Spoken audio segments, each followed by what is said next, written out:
আসসালামু আলাইকুম প্রিয় শিক্ষার্থী, আশা করি সবাই অনেক অনেক ভালো আছেন। আজকে আমরা 18তম শিক্ষক নিবন্ধন লিখিত পরীক্ষার প্রভাষক হিসাব বিজ্ঞান বিষয়ের আমরা কস্ট অ্যাকাউন্টিং পার্ট ডি এর উপরি খরচের হিসাব থেকে আরেকটা গুরুত্বপূর্ণ প্রশ্ন নিয়ে আমরা হাজির হয়েছি।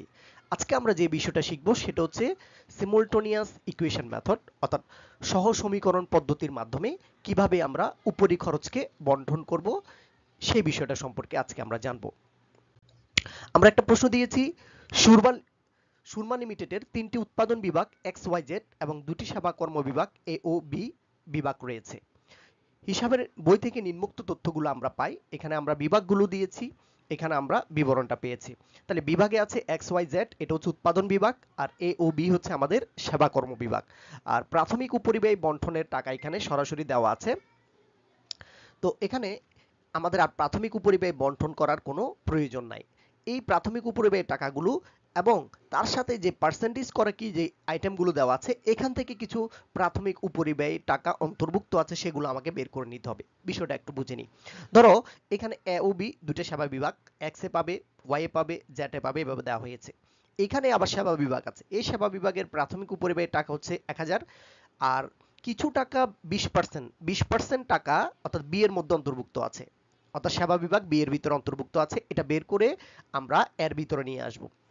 ঠিক একই রকম করে আমাদের সেবা বিভাগ বি এর টাকা, কিছু টাকা এই যে 10% টাকা এ বিভাগের ভিতরে আছে, এই এ বিভাগ থেকে এটা বের করে আমরা নিয়ে আসব। এই দুটা কাজ আমাদেরকে ইকুয়েশনের মাধ্যমে করতে হবে। তো আমাদের করণীয় বিষয়গুলো কি? দুটি সেবা কর্ম বিভাগের খরচগুলোকে উৎপাদন বিভাগে বন্টন করো সহ সমীকরণ পদ্ধতির মাধ্যমে, অর্থাৎ সিমultaneous ইকুয়েশন মেথডের মাধ্যমে আমরা কি করব? সেবা বিভাগের টাকাগুলোকে উৎপাদন বিভাগে আমরা বন্টন করব। তা আমরা সমাধানে যাচ্ছি। তা আমরা এখানে প্রথমে আমরা যে কাজটা করে নিব, মনে মনে ধরবো, মনে করি সেবা বিভাগের মোট উপরিব্যয় ছিল আমাদের এ কে আমরা বললাম যে পি, পি নামে আমরা ধরে নিব। সেবা বিভাগের মোট উপরিব্যয় বি, বি কে আমরা কিউ নামে ধরে নিব। এই প্রথম কাজটা আমাকে অবশ্যই করতে হবে। সেবা বিভাগে যে নাম আছে এই নামকে এ কে বি ধরলাম আর বি কে ধরলাম আমরা কিউ। এখন আমরা সমীকরণ সাজাবো। এই সমীকরণটা কিভাবে সাজাবো? তো আমরা সেবা বিভাগের এই এই জায়গায় এ আছে আমাদের ১০০০, এই জায়গায় আমরা ১০০০ লিখেছি। কিছু টাকা বি এর মধ্যে অন্তর্ভুক্ত আছে, এই যে ২০% টাকা। তাহলে এই জন্য আমরা বি কে তো ধরেছি পি, বি কে ধরেছি কিউ, তাহলে কিউর ভিতরে ২০% আছে, এই জন্য লেখা হয়েছে কিউ এর ২০%, মানে কিউর মধ্যে আছে ২০%। এটা এভাবে সাজিয়ে নিব। তাহলে পি সমীকরণ অর্থাৎ বি সমান সমান ১০০০ যোগ কিউ এর ২০%, তাহলে ১০০০ যোগ ২০%কে দশমিক করলে 0.20 আর কিউ এই জায়গায়। তাহলে এটা একটা সমীকরণ তৈরি হয়েছে, ১০০০ প্লাস 0.20 কিউ, এই একটা সমীকরণ আমরা পেয়েছি। এখন পরবর্তী যে সমীকরণটা আমরা তৈরি করব সেটা হচ্ছে এই জায়গায় কিউর সমীকরণটা আমরা তৈরি করব। তো কিউ সমীকরণে আমরা দেখছি এখানে কিউ সমীকরণে যখন আমরা যাব,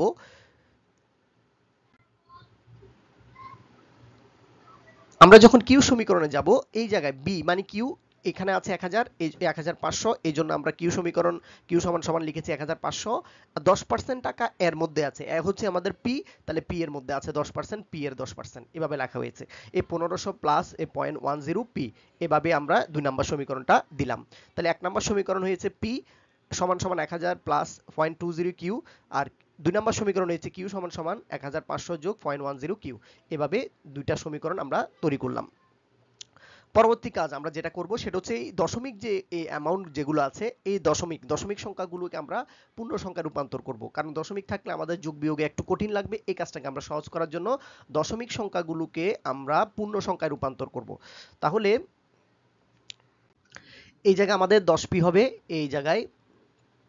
তাহলে এই 10pটা এখানে আছে 100 কিউকে এই পাশে নিলে 10p মাইনাস এই 10p মাইনাস 100 কিউ, আর এখানে আছে 1,50,000 এই পাশে।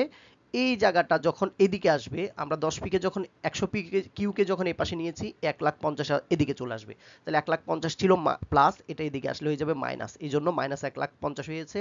আর 100 কিউ এখানে প্লাস এদিকে গেছে, এই কারণে এটা মাইনাস হয়ে গেছে। তাহলে 10p মাইনাস 100 কিউ, আর এখানে আছে মাইনাস 1,50,000। তাহলে এই ৩ এবং ৪ সমীকরণকে আমরা এভাবে সাজিয়ে লিখলাম। এখন কাজ কি? এখন কাজ হচ্ছে ৩ নং সমীকরণকে আমরা ৫ দ্বারা গুণ করব। এই ৩ নাম্বার সমীকরণ, এটা 100p মাইনাস 20 কিউ, এটাকে আমরা ৫ দ্বারা গুণ করব, এবং ৪ নং সমীকরণকে আমরা ১ দ্বারা গুণ করব। কেন করব? কারণ হচ্ছে আমাদের পি কিউর মান বের করা লাগবে, পি এবং কিউর মানটা আমাকে বের করতে হবে। তাহলে পি কিউ মান বের করার জন্য যে পাশে যে কোনো এক পাশে এই সমীকরণ কিউ অথবা পি কে কেটে ফেলতে হবে, বাদ দিতে হবে। সেই কারণে আমরা ধরো কিউকে সমান করলাম, কিউকে সমান করলাম কারণ এখানে 20কে 5 দিয়ে গুণ করলে 100 কিউ, এটাকে 1 দ্বারা গুণ করলে 100 কিউ থাকে। এই কারণে আমরা উপরের সংখ্যাটাকে উপরের সমীকরণটাকে 5 দ্বারা গুণ করেছি, নিচের সমীকরণকে আমরা 1 দ্বারা গুণ করেছি, এবং এখানে কিউ কিউ আমরা মিল করে একটা বিয়োগ করব, বিয়োগ করলে যেন কিউ কিউ কেটে যায়, থাকে পি। তাহলে পি বের হয়ে গেলে আমাদের বের হয়ে যাবে কি, এর মানটা বের হয়ে যাবে। আচ্ছা, এর পরবর্তী কাজ আমরা সমীকরণটা যে গুণ করব সেটা আমরা দেখাচ্ছি। তাহলে এই প্রথম 1 নম্বর সমীকরণকে 3 নম্বর সমীকরণকে 5 দ্বারা গুণ করলে 100 পি ছিল, এটা হয়ে গেছে 500 পি। এখানে ছিল আমাদের 20 কিউ, এটা হয়ে গেছে আমাদের 100 কিউ। আর এখানে ছিল আমাদের 1 লাখ, 5 দ্বারা গুণ করলে হয়ে গেছে 5 লাখ। আর 4 নম্বর সমীকরণকে আমরা 1 দ্বারা গুণ করলে ছিল 10 পি, 10 পি রয়ে গেছে, 100 কিউ, 100 কিউ রয়ে গেছে, আর 1 লাখ 50, 1 লাখ 50 হয়ে গেছে। এখন করবোটা কি, এখন করব আমরা বিয়োগ। তাহলে বিয়োগ করলে এই জায়গায় যেখানে প্লাস আছে এটা হয়ে যাবে মাইনাস, যেখানে মাইনাস আছে এটা হয়ে যাবে প্লাস, এখানে মাইনাস আছে এটা হয়ে যাবে প্লাস। তাহলে বিয়োগের ক্ষেত্রে সাইনগুলো পরিবর্তন হবে, প্লাস হয়ে যাবে মাইনাস, মাইনাস হয়ে যাবে প্লাস। এখন দেখো এই 500 পি থেকে মাইনাস 10 পি বিয়োগ করলে থাকবে 490 পি। আর এখানে মাইনাস 100 কিউ, আর নিচের সাইনটা নিব প্লাস 100 কিউ, তাহলে প্লাস মাইনাসে কাটা গেলে আমাদের এখানে কিছু থাকে না। আর এখানে 5 লাখ থেকে 5 লাখের সাথে 1 লাখ 50 যোগ হয়ে যাবে, তাহলে আসবে 6 লাখ 50। এখন আমরা পি এর মানটা বের করে নিব। তাহলে পি সমান সমান আমরা 490কে এদিকে পাঠালাম, 6 লাখ 50কে 490 দিয়ে ভাগ করলে 1327 টাকা। এটা পি মানে কি, পি মানে হচ্ছে এ, পি মানে হচ্ছে এখানে এ। এবার সমীকরণ 2 নং এ আমরা পি এর মানটা বসিয়ে দিব। তাহলে আমাদের 2 নম্বর সমীকরণ ছিল Q equal to 1500 plus 0.10 P, এই সমীকরণটা ছিল। এই সমীকরণে আমরা পি এর মান পেয়েছিলাম 1327 টাকা, 1327 টাকা বসালে গুণ করলে আসে এই 0.10 সাথে 1327 গুণ করলে 133 টাকা, এই 1500 টাকার সাথে 133 টাকা যোগ করলে হচ্ছে 1633 টাকা, এটা হচ্ছে কিউর মান। তাহলে পি মানি এখানে হচ্ছে কি, পি বলতে এ সেবা বিভাগ, আর সেবা বিভাগের এ, আর কিউ মানে হচ্ছে সেবা বিভাগের বি। তাহলে এ এবং বিটা আমরা বের করে নিয়েছি। এর পরবর্তী আমাদের চূড়ান্ত উপরিব্যয় বণ্টন, চূড়ান্ত উপরিব্যয় বণ্টনের জন্য আমরা যে কাজটা করব সেটা হচ্ছে প্রথমে আমরা প্রাথমিক উপরিব্যয় বণ্টনটা বসিয়ে দিব। তাহলে প্রাথমিক উপরিব্যয় বণ্টন আমাদের প্রশ্ন আছে x A, Y A, Z এ এবং বিতে আছে। এই প্রাথমিক উপরিব্যয়টা আমরা বের করে নিলাম। আমাদের প্রশ্নে প্রাথমিক উপরিব্যয় বণ্টন করার জন্য কিছু বলা নাই, এবং সেই বণ্টনের টাকাগুলোই দেওয়া আছে। তাহলে সেই টাকাগুলো আমরা চূড়ান্ত উপরিব্যয় বা সেকেন্ডারি ডিস্ট্রিবিউশন সামারিতে আমরা বসাবো। তাহলে এটা বসানোর পর এখন আমাদের সেবা বিভাগের কিছু টাকা আমরা 1000-এর সাথে আরো অতিরিক্ত কিছু টাকা মিলে আমরা 1327 টাকা পেয়েছিলাম। এই 1327 টাকাকে আমরা উৎপাদন বিভাগে বণ্টন করব। তাহলে কি নিয়মে করব? এই বণ্টন করার জন্য এ বিভাগকে যখন বণ্টন করব, এই এক্স এ পাবে 20, ওয়াই পাবে 40, জেড এ পাবে 30 এবং বি পাবে 10। এভাবে আমরা এই নিয়মে বণ্টন করে যাব। তাহলে প্রথমে সেবা বিভাগের 1327 টাকাকে বণ্টন করব। তাহলে প্রথমে এক্স এ পাবে এই 1327-এর 20%, ওয়াই এ পাবে 40%, এবং জেড এ পাবে 30%, এবং বি পাবে 10%। তাহলে এভাবে আমরা বের করে নিলাম। এবার আমরা সেবা বিভাগের এই অংশ বণ্টন করার পর বি অংশ বণ্টন করব। তাহলে সেবা বিভাগের বিতে আছে 1500 টাকা এবং 133 টাকা, টোটাল মিলে হয়েছে 1633 টাকা। কিন্তু আমাদের সেবা বিভাগের বিয়ের টাকাও বের হয়েছে 1633 টাকা। এই 1633 টাকাকে আমরা যখন বণ্টন করব, কিভাবে বণ্টন করব? বি কে বণ্টন করলে এক্স পাবে 30, ওয়াই পাবে 20 এবং জেড পাবে 30 আর এ পাবে 20।